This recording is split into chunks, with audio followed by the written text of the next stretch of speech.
धीरे धीरे धार बनी, पत्थरों पे घिस घिस कर धीरे धीरे धार बनी, आगों की लपटों से खेले तब जाके तलवार बनी। आदरणीय मंच अध्यक्ष महोदय, संयोजक समिती आणि माझ्या तमाम अशा रामभक्तांना गोपाल नेरकरचा मानाचा मुजरा। समुद्राची खोली जेवढी खोल त्याच्यापेक्षा कितीतरी पटीने माझ्या हिंदुस्थानचा, माझ्या आर्यवतचा, माझ्या भारताचा इतिहास खोल। म्हणून माझ्या भारताचा इतिहास म्हणतो, मी थोडा गर्द आहे, मी थोडा अबोल आहे, मी थोडा गर्द आहे, मी थोडा अबोल आहे, माझ्या तेवढे डोकावू नका, मी थोडा सखोल आहे, माझ्या तेवढे डोकावू नका, मी थोडा सखोल आहे। प्रभू रामचंद्रांच्या पदस्पर्शाने पावन झालेला आमचा इतिहास, प्रभू रामचंद्रांच्या पदस्पर्शाने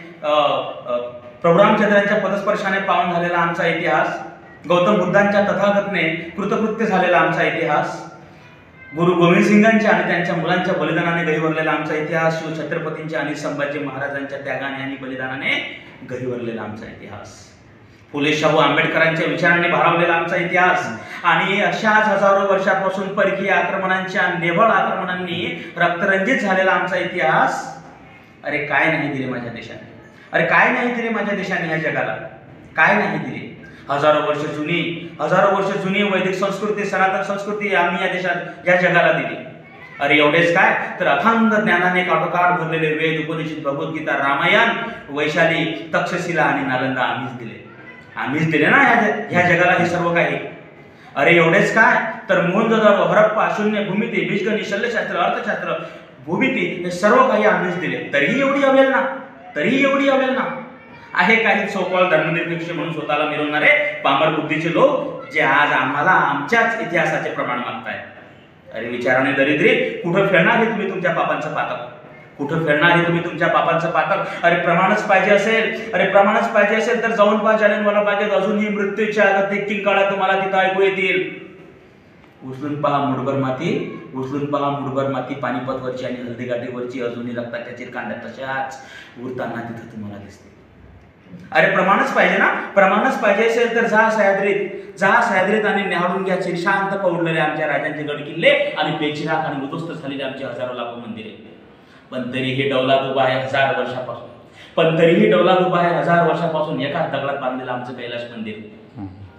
मित्रांनो, सामान्यतः कोणतीही प्राचीन वस्तू बांधताना हे खालून वर बांधल्या जाते, पण कैलाश मंदिर ही जगातील कदाचित एकमेव अद्वितीय अकल्पनीय अशी गोष्ट असेल, वास्तू असेल की जे वरून खाली बांधण्यात आली। अक्षरशः 200 पेक्षा जास्त वर्ष आणि 6 पेक्षा जास्त पिढ्या नष्ट झाले, एवढं अद्वितीय, अकल्पनीय आणि अनाकलनीय माझं कैलाश मंदिर। किती सांगू, किती गुण गाऊ, काय म्हणू त्याला, पण अभिमान वाटावा असंच आहे।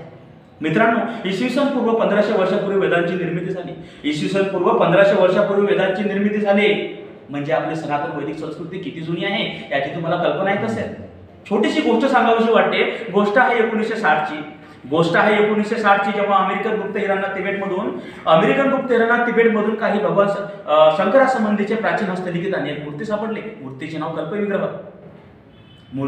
कल्पविग्रह। जेव्हा त्या मूर्तीला कॅलिफोर्निया लॅबमध्ये कार्बन डेटिंगच्या माध्यमातून चाचणी करण्यात आली, तेव्हा एक थक्क करणारी बाब आढळली, आणि ती थक्क करणारी बाब म्हणजे किती मूर्ती 28,450 वर्ष एवढी जुनी होती। किती मित्रांनो, 28,450 वर्ष एवढी जुनी होती। म्हणजे कल्पना करा की आपला सनातन वैदिक इतिहास हा किती जुना असेल। अभिमान वाटावा असंच आहे, मग ते औषधशास्त्राचे आणि शल्यशास्त्राचे देण देणारे चरक असो, सुश्रुत असो की नागार्जुन असो। अरे एवढेच काय मित्रांनो, तर डार्विनचा उत्क्रांतीवादाचा सिद्धांत सुद्धा आपल्या विष्णूंच्या अवतारवादाशी मिळता जुळता आहे। डार्विनने सांगितलेले की जीवांची निर्मिती पाण्यामधून झाली, म्हणजेच आपल्या विष्णूंचा पहिला अवतार मत्स्य होता।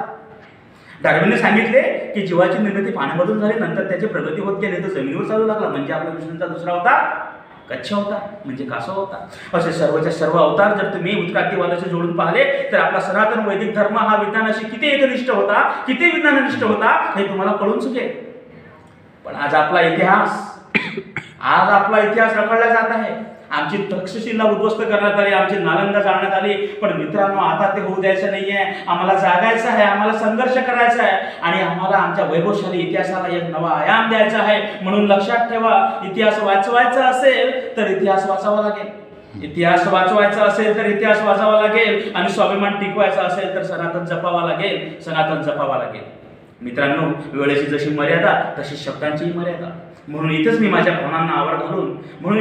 भावनांना आवर घालून माझ्या शब्दांची इतश्री करतो. जय हिंद, जय महाराष्ट्र, जय भारत, जय सनातन.